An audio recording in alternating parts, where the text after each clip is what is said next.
Hi, I'm Chris Bergwald, Director of Adult Faith Formation with the Diocese of Sioux Falls. And I'm Eric Gallagher, the Director of Adolescent Faith Formation for the Diocese of Sioux Falls. And this is the fourth video that we're doing on Sherry Weddell's book, Forming Intentional Disciples, on Chapter 4, Grace and the Great Quest.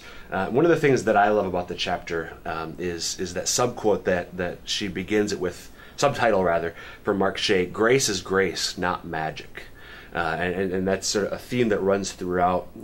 One of the big ideas in this chapter is the importance of disposition, of being well disposed. So as Catholics, we believe that every time the sacrament is done properly, the grace of God is given to the recipient.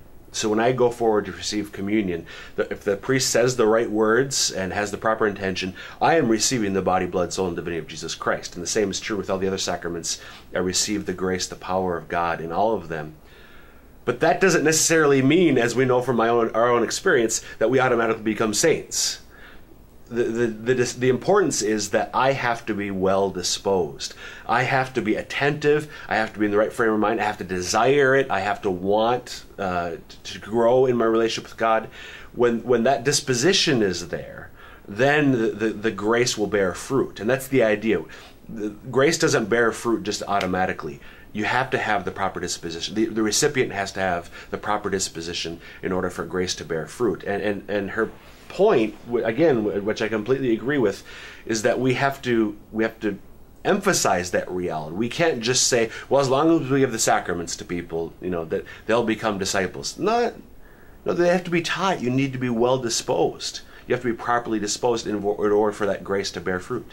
And part of that is the knowledge of the sacraments before you get into it. Like we can do all these things to even prepare ourselves for it, but when we don't have a great knowledge and a great depth of learning that's taken place beforehand, it's hard for us to build ourselves up to that great grace that we're going to receive at Mass. And so it's important as disciples to continue learning about the faith and learning about the sacraments. So when we think about the Mass and you begin learning about the Mass in that way, you become more excited to receive it, making it easier for you to dispose yourself to receive it.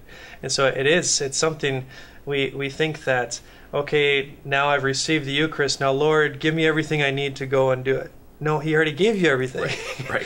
But the idea is you need to prepare yourself to receive that more fully, and then you're ready to go. And that's the Mass ends with go and right. Do it. It's so important to dive into that and to recognize that in order for us to do this, in order for us to really lead the church as disciples and to spread the message of God, that we must be tied to the sacraments very intimately, and that is a very conscious effort.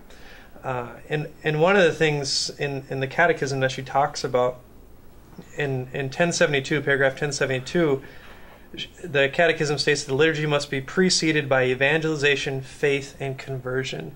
And preceded by evangelism, faith, and conversion. And that's we always look to things like these mega churches and think, well, why can't we have that? That's what would get us going. And no, really, our efforts must exist outside of the liturgy as a vision and a purpose to lead people deeper into the liturgy. So for all those Catholics that are waiting on all the changes from Pope Francis to the liturgy to make it more exciting, it's not going to happen.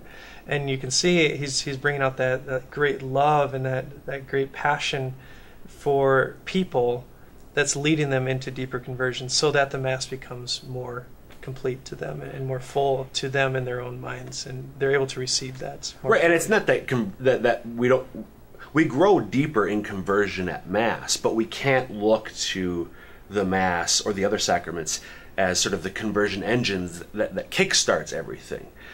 It's for people who are already somewhat on board, who want to go deeper. And too often, to your point, I think we sort of look to the Mass as the way to get people excited about their faith. And that can happen, but that's not the primary intention of the Mass, as the Catechism quote gives. And we're waiting for that Scott Hahn moment where you go to Mass and you're like, oh, everything makes sense. Yeah. That can happen, but that's not the way it normally does. Sure.